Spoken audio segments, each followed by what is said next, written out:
어젯밤 여러분들 잘 주무셨습니까?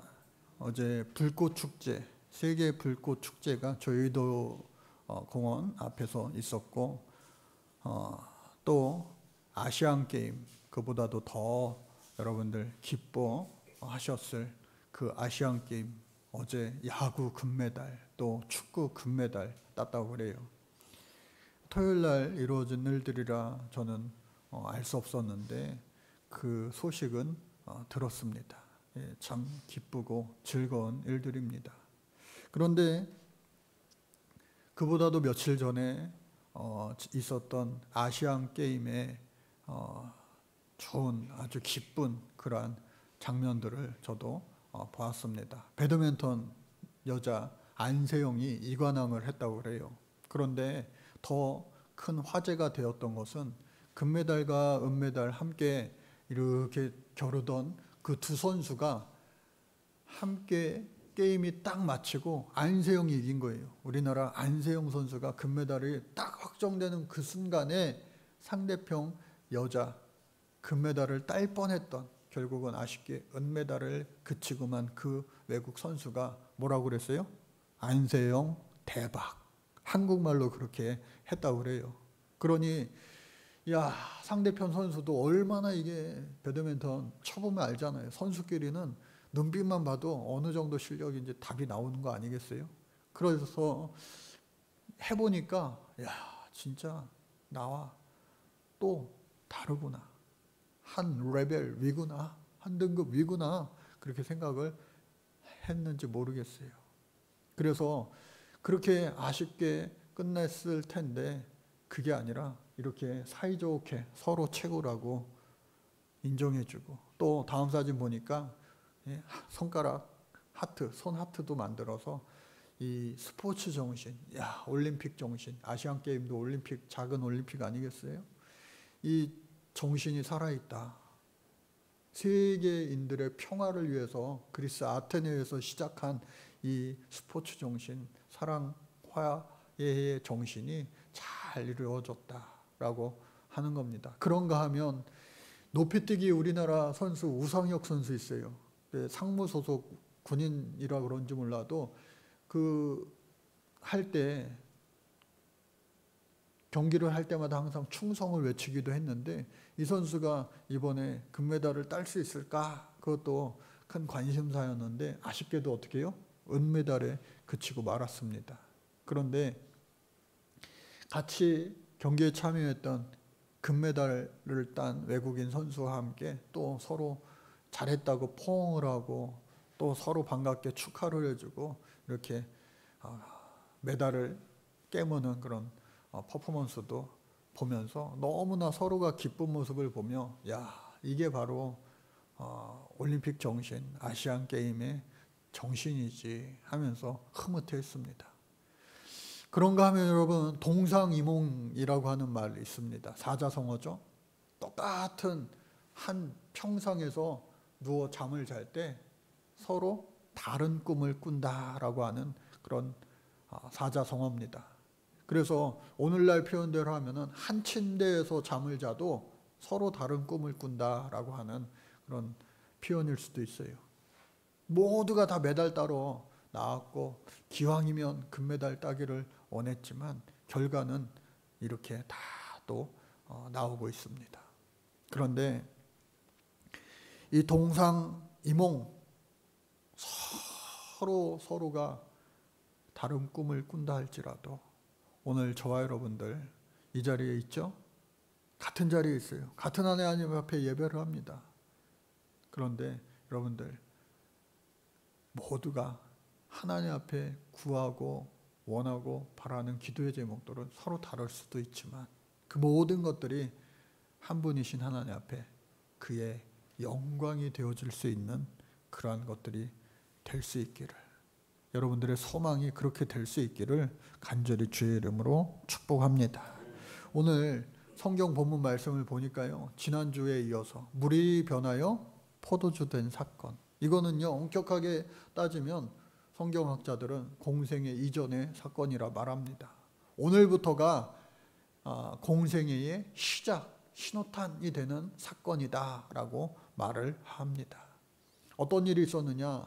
학자들 간에는 서로 의견이 조금 분분합니다.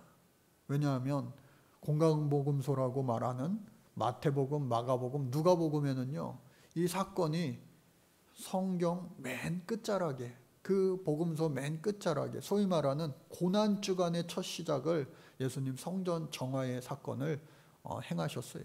그런데 유독 이 요한복음에서는 가장 맨 앞에 공생의 시작의 사건이라 말하고 있는 겁니다. 어느 것이 진짜일까요? 우리는 신학자들이 아니기 때문에 그런 고민까지는 할 필요 없지만, 많은 신학자들이 우세하게 이야기하는 것은 뭐냐? 요한복음이 말도 사실이고 다른 복음서의 말도 사실이기에 이 앞뒤에 서로 똑같은 사건들이 각각 있었던 것이다. 그게 정론입니다. 저도 거기에 동의하고요. 그래서 더 나아가 많은 신학자들이 또 이야기하는 거 뭐냐? 예수님께서 매년 6월절에 예루살렘 성전에 가셨을 텐데, 갈 때마다 아마 이 성전 정화 사건을 매년 행하셨을 것이다 라는 이야기도 합니다. 그러나 어찌됐든 성경에 기록된 것은 요한복음에는 앞에서 공생의 초기에, 그리고 다른 복음서에서는 공생애의 이 완성, 그 고난주간, 예수님 십자가에 달리시는 그 주간에 행하셨다라고 기록이 되어 있는 거예요. 그래서 오늘 이 공생의 시작을 알리는 공생애의 아주 중요한 이 성전을 정화하시는 그 사건에 어떤 의미가 담겨져 있고 또 어떠한 영적인 교훈을 우리에게 주는가 한번 같이 살펴볼 텐데, 우리가 너무나도 잘 아는 말씀이에요. 성전은요, 예수님께서 말씀하셨고 또 이미 이사야 선지자 5장 67절에 기록되기를, 내 집은 만민이 너무나도 유명한 말씀이잖아요. 내 집은 만민이 기도하는 집이라. 이사야 선지자를 통하여 또 예수님 각각의 그 복음서를 통하여 말씀하셨어요. 그런데 오늘 이 본문에서 살펴보면 예수님께서 유월절이 가까워서 예수님도 유대인이셨기에 예루살렘 성전으로 가서 예배를 합니다.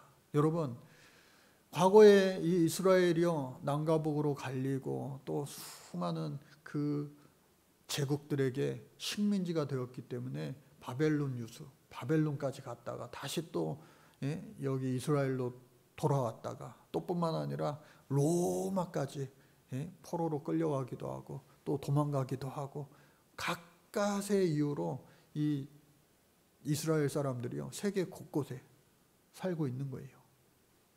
오늘날 우리나라 사람들도 고려인들 저 러시아 땅에, 또 중국 하얼빈 연해주 비롯해서 조선족이라는 이름으로, 또 일본에도 전쟁사 때문에, 과거사 때문에 원치 않게 이렇게 흩어져 사는 사람들이 얼마나 많아요. 전쟁 고아들, 유럽이든 미국이든 얼마나 또 많습니까? 소독, 파견, 광부, 간호사들, 그 자손들 얼마나 좋은 역사가 아니라 아픈 역사들이 얼마나 많냐고요. 이스라엘 역시도 마찬가지로 그렇게 그 역사의 굴곡진 그늘 아래 흩어진 많은 이들이 있었으니 그들을 가리켜 통틀어서 디아스포라 유대인이라 말합니다. ht어진 유대인들.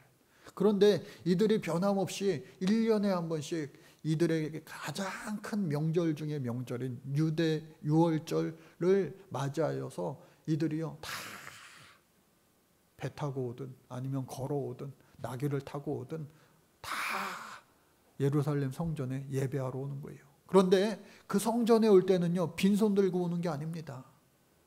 그 당시에 구약시대에 예배하기 위해서는요 산 제물이 있어야 됐어요. 우리가 잘 아는 것처럼 소나 양이나 염소나 또 비둘기 새끼라도 잡아 그 제물에 나의 모든 죄를 전가한 후에 피를 봐야만 용서받을 수 있었어요. 이 시대에도 마찬가지였습니다. 그런데 여러분들 한번 생각해 보세요. 소나 양이나 혹은 비둘기라도 멀리서 외국에서 그 짐승들을 재물들을 가지고 오는 거 얼마나 힘듭니까? 예? 여러분 해외여행 가보셨어요? 캐리어 짐가방이 하나면 좋고 2개도 힘들고 3개, 4개, 5개 막 된다고 생각해 보세요. 얼마나 그 힘든 일 아니겠어요? 애견 좋아하는 그 강아지를 또 제주도만 데리고 간다고 생각해 보세요. 얼마나 힘들어요. 그런데 그보다도 더 교통이 안 좋고 그보다도 길이 안 좋은 그때에 위생적으로 깨끗하지 못한 그 시대에 오다가요 제물로 바치려고 했던 이 소가 양이 비둘기가 없어지기도 하고 누가 훔쳐갈 수도 있고 또 병들어 죽기도 하고 하나님 앞에 드리는 이 제물들 짐승들은요 정결하고 흠없어야 되는데 제사장들한테요 검사받다가 빠꾸당하는 거예요. 그러면요 그 모든 수고가 한순간에 물거품 되는 거예요. 그러다 보니 편의상 제가 오래전이죠. 우리나라에서 제일 크다고 하는 교회 가봤을 때 벌써 수십 년 전에 그 교회 로비에 은행 ATM 기계가 있었습니다. 어떤 용도겠어요? 대부분 헌금하는 그 용도 아니겠어요? 물론 다른 용도로 사용하기도 하였겠지만 또 어느 순간부터 요즘 뭐 대부분의 교회들 카페 다 있지 않아요? 물론 수익 사업으로 하는 곳은 거의 없을 거예요. 거의 다 선교를 위해서 구제를 위한 목적으로 이렇게 하는 걸로 제가 알고 있어요. 그런데 오늘 이 성전, 예루살렘 성전도 마찬가지로 처음부터 그게 장사 목적, 돈을 벌기 위한 목적으로 생겨난 거 아닐 거예요. 멀리서 그렇게 소나 양이나 비둘기 잡아오니까 와서 이게 하나님 앞에 드리기가 불가능한 그런 상황이 되어버려 그 사람들의 편의를 위하여. 예? 로마로부터 보면은 진짜 1달 넘어 2달 걸릴 수도 있는데 그러한 그 여정, 긴 여정을 힘들대 사람 못 많아도 힘든데 짐승을 데리고 오려니 성전 안에서 그것을 파는 사람들이 생겨나기 시작한 거예요. 하나들. 여러분 허가 안 받고 팔 수 있나요? 그냥 노점상처럼 그냥 하는 것이 아니라 다 정식으로 제사장들한테 허가 받고 또 세금도 내고 그렇게 했을 거란 말이죠. 그래서 예수님이 딱 가서 보니까 난리도 아닌 거예요.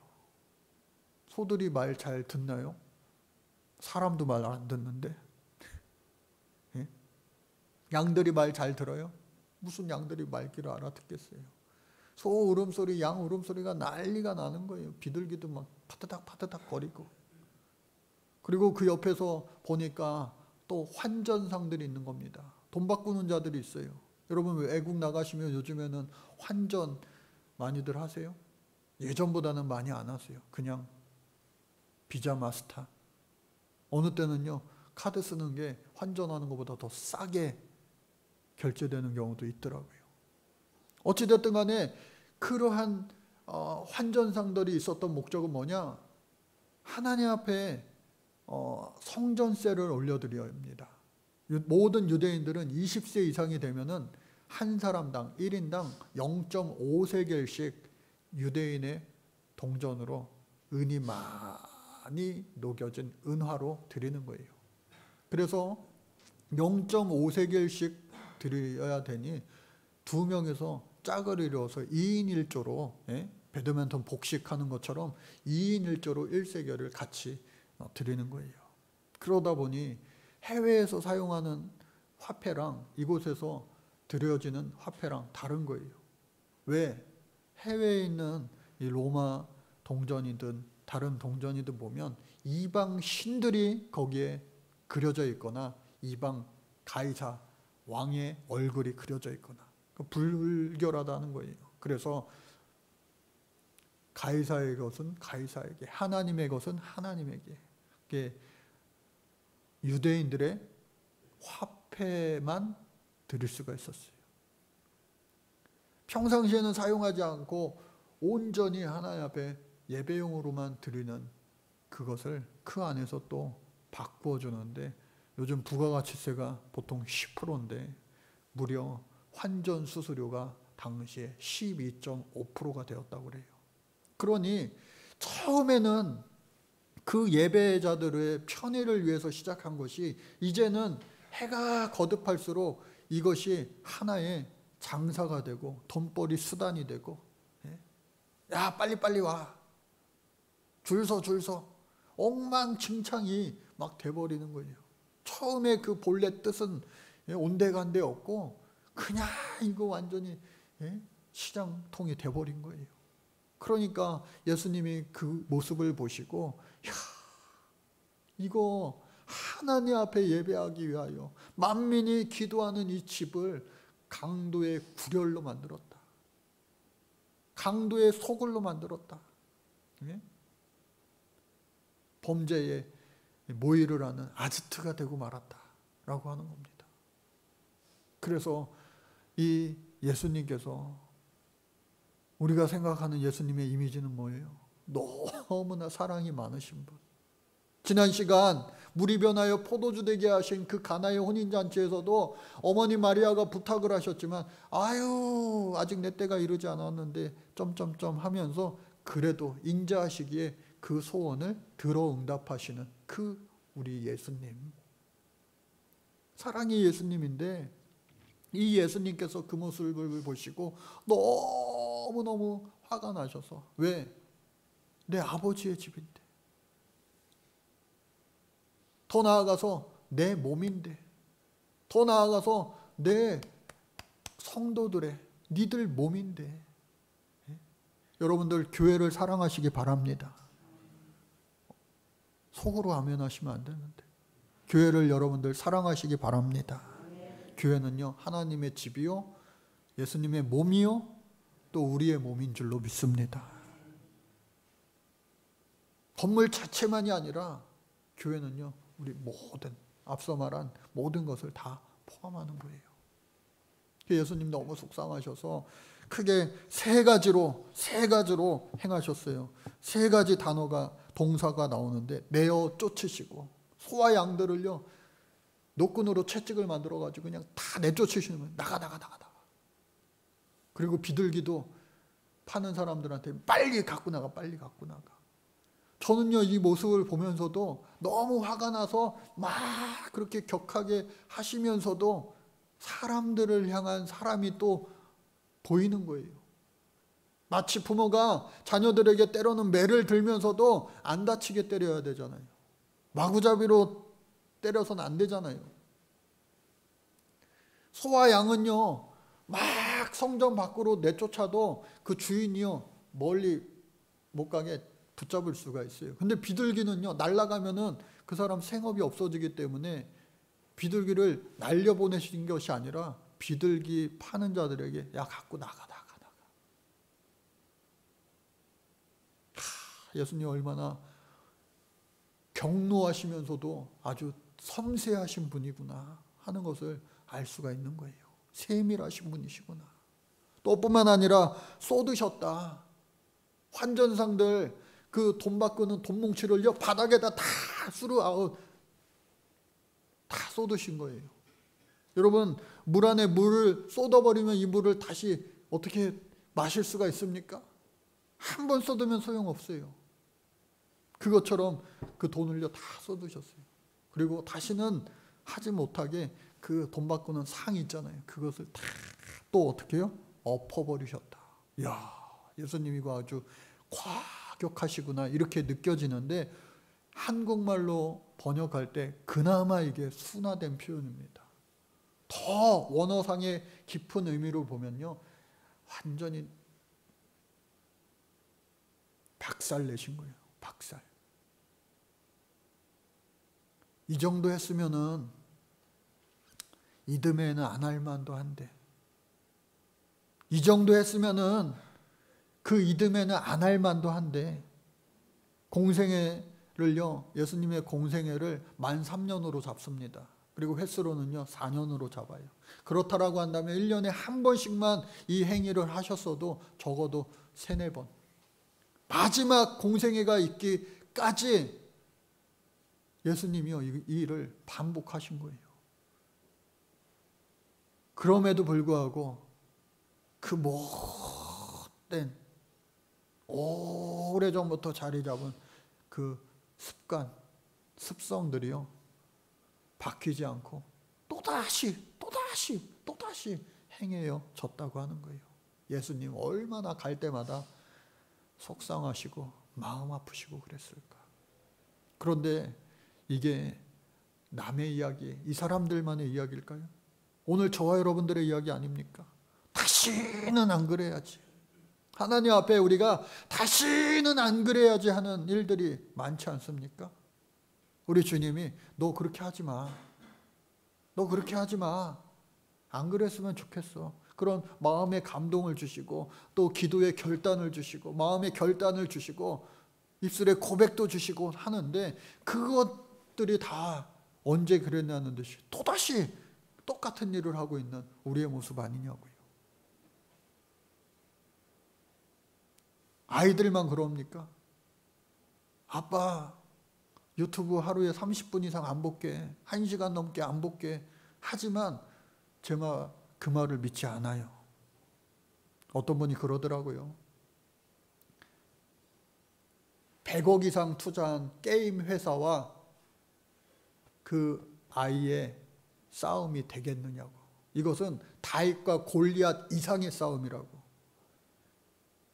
모든 사람들을 한번 시작하면은 계속하게 만드는 그 100억 이상의 공을 들인 그 게임을 인간의 의지는 절대로 감당할 수 없다. 그 이야기를 하더라고요. 오늘 저와 여러분들 그 어린아이들 게임하는 것처럼 우리도 다 이미 우리의 속사람도 알고 우리의 겉사람도 알고 하나님도 알고 나도 알고 하는 잘못된 습관들이 있다면 여러분 내 의지대로 안 돼요. 하나님 주시는 그 성령의 의지로 힘으로 능력으로 여러분들 물이 변하여 포도되는 놀라운 사건이 오늘 우리에게도 일어날 수 있기를 주의 이름으로 간절히 축복합니다. 순종할 때 그렇게 될 줄로 믿습니다. 그래서요 이 3가지 내어 쫓으시고 쏟으시며 엎으시고 예수님 이와 같이 성전을 깨끗하게 해 주셨어요. 그래서 이 성전이라고 하는 말 당시에 쓰인 이 단어로 보더라도 성전은요 나온이라고 하는 24절에 나오는 이 히에론이라고 하는 성전 전체를 말하는 그 단어보다 훨씬 더 좁은 의미인데 바로 예수님 자신의 몸 성전 고린도전서에서 또 더 나아가서 믿는 우리들의 그 몸을 아까 말씀드렸다시피 표현하고 있는 겁니다. 오늘 저와 여러분들은 움직이는 거룩한 성전 교회인 줄로 믿습니다. 우리 모두가 교회예요. 교회를 아까 제가 사랑하라고 말씀드렸는데 이 교회만 사랑하는 것이 아니라 서로 사랑하라는 것. 여러분들의 가정도 교회이기 때문에 여러분들 가정을 사랑하는 것. 그것이 바로 하나님 사랑, 이웃 사랑, 내 몸과 같이 서로 사랑하라. 그 말씀의 진정한 의미 아니겠어요? 그런가 하면 이러한 일을 행하였는데도 불구하고 당시에 바리새인들 또 성전의 제사장들 사두개인들 그들이요 예수님을 감히 어떻게 처벌하지 못하는 거예요. 예수님이 아니라 다른 사람이 그러한 행동을 했다면은요 벌써 멍석말이 당해가지고요 두들겨 맞고요 죽도록 맞았을 거예요. 다시는 들어오지 말라고 출입금지 당했을 거예요. 호적에서 아마 이름을 지워버렸을 거예요. 너 유대인 아니야 앞으로 오지 마. 출교 당했을 거예요. 그런데 예수님이 그렇게 하시니까 그 장사치들도 그것을 감독하는 이 제사장 유대인들도 사실은 저 예수가 하는 말이 맞는데, 사실은 틀린 말이 아닌데, 그것을 지켜보던 모든 순례객들, 예배자들도 마찬가지로 내가 하긴 하면서도 이건 아닌가? 숨어있던 모든 양심이 아무도 예수에게 벌하지 못한 겁니다. 그때에 유대 지도자들이 예수께 질문합니다. 네가 뭔데 이 일을 행하느냐? 이 일을 행해도 우리가 행해야 될 일을 네가 뭔데 이 일을 행하느냐? 네가 하나님의 아들이라고도 되느냐? 그러면 네가 대단한 사람이라는 거 표적을 보여라. 표적을 보여라. 그때에 예수님께서 하신 말씀이, 니들이 이 성전을 46년 동안 지었느냐?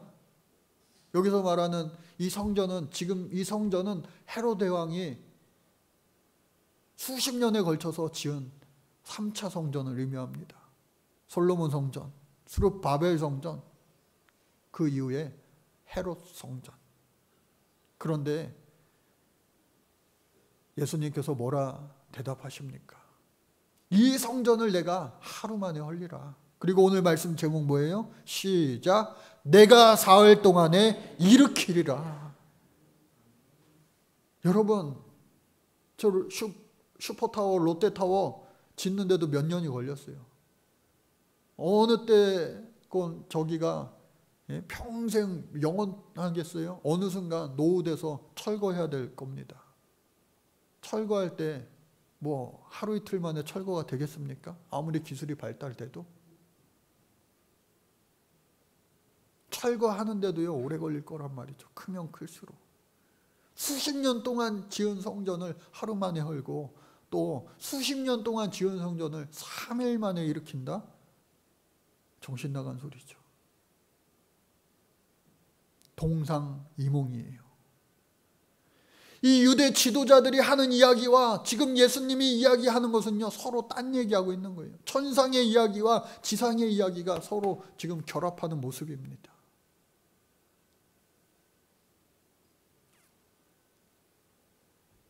네가 하나님의 아들이거든 이 십자가에서 네 자신도 구원하고 나도, 우리도 구원하라. 십자가에 달리신 예수님을 향하여 양옆에 있던 그 강도들, 십자가에 달린 강도들이 하는 그 이야기, 항변이 똑같이 이루어지는 거 아니에요? 오늘 우리도 마찬가지입니다. 여러분, 때로는 살면서 고난당할 때 있죠. 왜 나만 겪는 고난이냐고. 이 찬양이 절로 나올 때가 있죠. 왜 하필이면 나야? 나보다 이 고난을 받아야 될 사람 많은데 왜 하필이면 나야? 하나님 앞에 때로는 원망하실 때도 있지 않았어요? 그리고 똑같이 이들과 같이 기도한 적 없으세요?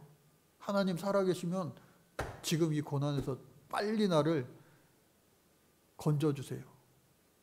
해방시켜주세요. 하나님 살아계시다면서요, 내 기도 왜 안 들어주시냐고요.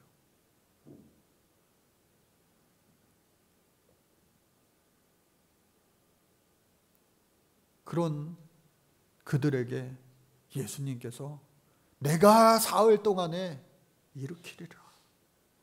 우리는 이 말씀의 뜻을 알아요. 뭐예요? 성전은 눈에 보이는 그 성전이 아니라 하루 만에 죽고 한순간에 허물어지고 십자가상에서 죽어 없어지지만, 그래서 다 끝난 것 같지만 무덤에서 3일 만에 부활하신 예수님 자신의 그 육신, 부활하신 예수님 자신의 앞으로 되어질 그 일을 예수님은요 이와 같이 말씀해 주신 거예요. 그러나 들을 귀가 없는 그들은 듣지 못한 거예요. 오늘 저와 여러분들 신앙생활 한다고 하면서도 마치 이 2000년 전에 정결례를 지키기 위하여 어김없이 6월절이 되면 하나님 앞에 예배하기 위하여 직접 짐승을 잡아오든 아니면 거기서 있는 짐승을 사든 돈을 귀하게 집에서부터 갖고 오든 아니면은 여기서 환전상을 통하여 바꾸든 어찌됐든 그래도 내가 유대인이기에 하나님을 예배하러 오긴 왔는데 그 마음의 진심은 다 사라지고 어느 순간 그냥 와야 하니까 누가 오라고 하니까 가면 사람들 만날 수 있으니까 하면서 진정한 예배를 받으시는 그 하나님은 온데간데 없고 형식만 남은 이 성전 안에 그냥 왔다 갔다 뜰만 밟고 지나가는 헐뿐인 그 모습이 오늘 우리에게도 혹여나 있다면 예수님은 분노하신다는 말이에요. 예수님이 분노하신 이유는 그저 분노를 위한 분노가 아니라 지극히 저와 여러분들을 사랑하셔서 내가 너를 사랑하는데 너는 어떻게 나한테 도대체 이렇게 할 수가 있느냐. 내가 네 형편과 상황과 처지를 모르는 거 아니지만 다 알아. 그럼 그 있는 모습 그대로 내 앞에 아뢰고 나에게 도움을 청하고 너보다 너를 더 잘하는 나에게 모든 것 아뢰고 구하고 해결받아야 되지 않겠니? 우리 주님은요, 오늘도 저와 여러분들에게 그 말씀을 하고 계시는 거예요. 내가 사흘 동안에 일으키리라. 이 일으키리라고 하는 말은요, 우리 찬양단 이름이에요. 에게이로 찬양단. 누워있는 자들을 예수님 일으켜 세워주셨어요. 앉은 뱅이를 일으켜 세워주셨어요. 눈먼 자들을 보게 해주셨어요. 귀머거리들을 듣게 하셨어요. 심지어 죽은 자도 나사로야 일어나라 하면서 살려주신 거 아니에요. 세상이 할 수 없는 일들을 우리 주님은 원하시면, 아니 원하시지 않으라도 찾아오는 모든 이들을 거부하지 아니하시고 다 100% 한 사람도 빠짐없이 다 구원해 주셨어요. 그런데 공통적으로 그들에게 그만한 믿음이 있었기에 예수님 그러한 일을 행하실 때가 거의 대부분이라고요. 그렇다라고 한다면 오늘 저와 여러분들 그만한 믿음이 있기를 간절히 주의 이름으로 축복합니다.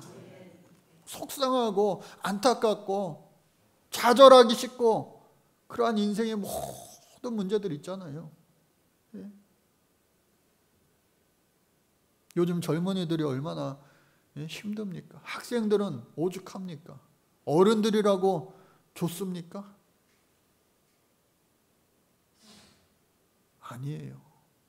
이름만 되면 알만한 세상의 큰 기업의 회장님들 또 교수님들 제가 개인적으로 이렇게 좀 보고 만나고 하면요, 들어보면요, 다 약 먹고요, 속은 다 썩어 문드러지고요, 그런 분들 많아요. 그런데 그런 것들을 해결한 분들은 믿음의 승리자들이에요. 믿음으로 승리하니까 아니 어떻게 사셨어요? 믿음으로 그때 승리했어요. 하나님이 날 붙잡아 주셨어요. 물이 변하여 포도주 되게 해주셨어요. 그러한 사건을 경험하고 잊지 않고 그 경험을 가지고 내게 임하신 그 주님의 능력대로 한평생을 살아가는 사람들이 진짜 다윗처럼 나는 행복자로다 고백하며 살아갈 수 있는 겁니다. 우리 모두에게 하나님이요 다 그런 경험을 이미 한두 번씩은 다 주셨을 거예요. 그러나 그것을 망각하고 잊어버리고 살기 때문에 우리는 그 은혜를 받았음에도 불구하고 안 받은 것처럼 살아가기가 쉬운 겁니다. 오늘 저와 여러분들 죽은 영혼들 있어요. 이미 다 죽었어. 또 죽지는 않았지만 심한 잠에 취해가지고 흔들어 깨워도 아무리 흔들어 깨워도 깨지 못하는 그런 영혼들이 있습니까? 눈은 떴는데, 귀도 들리는데 말문이 안 떨어져서 그야말로 산송장과 같은 누워있는 인생이 있습니까? 이래도 한 세상 저래도 한 세상, 부질없는 이 세상 그냥 시간만 때우기 식으로 흘러가는 인생 되면 우리 주님 다시 만났을 때 뭐라 말하시겠습니까? 오늘 저와 여러분들, 우리 주님이 사랑하셔서 일어나라. 우리의 잠자고 있는, 죽어있는, 앉아있는, 넘어져 있는, 쓰러져 있는 우리들을 향하여 일어나라. 사망 권세를 이기신 내가 너희를 일으켜 세우리라. 분명하게 말씀하고 계신 거예요. 여러분, 주님 손 붙잡고 일어나시기 바랍니다. 일어나시기 바랍니다. 우리 주님이요, 우뚝 일으켜 세우시고 놀랍도록 축복의 영광을 보게 해 주실 줄로 믿습니다. 돌아오는 세 번의 집회요, 여러분들 세상 일들 이래서 안 되고요, 저래서 안 되고요, 사실은 마음이 없어서 그런 거예요. 마음만 있으면요, 내가 할 수 있습니다. 이 세 번의 집회 여러분들 기가 막히게 한번 참석해 보시고, 나의 기도 제목 중요하죠. 그런데 하나님 나를 통하여 원하시는 그 마음을 위하여 먼저 기도해 보세요. 먼저 그의 나라와 그의 의를 구하라. 그리하면 모든 것을 더하여 주리라. 그 말씀에 여러분들 주인공들 한번 돼보시기 바랍니다. 잠자던 영혼들, 우리 모두가 깨어 아직도 자고 있는 사람들 깨울 수 있는 우리 모두가 되시기를 간절히 주의 이름으로 축복합니다. 하나님 감사합니다. 우리의 잠자는 영혼이 반드시 깨어질 수 있는 이번 집회가 되게 하시고 시간이 되어질 수 있도록 하나님이여 축복하여 주옵소서. 물이 변하여 포도주 될 수 있었던 것은 항아리에 물을 가득 채우는 순종이 있었기에 그 물을 떠서 연회장에게 갖다 주어라 했을 때에 그대로 순종했기에 물이 변하여 포도주 된 것을 오늘 우리가 잊지 말고, 우리 모두가 여러 가지 세상 일들이 있지만 세 번의 집회에 온전히 참석하고 그 집회를 통하여 강사들의 입술을 통하여 말씀하시는 주님을 듣게 하시고 만나게 하시고 보게 하시고 우리 주님과 함께 살아갈 수 있도록 하나님이여 축복하여 주옵소서. 내 마음에, 내 인생의 성전을 깨끗게 하여 주실 우리 구주 예수 그리스도의 이름으로 기도드립니다. 아멘.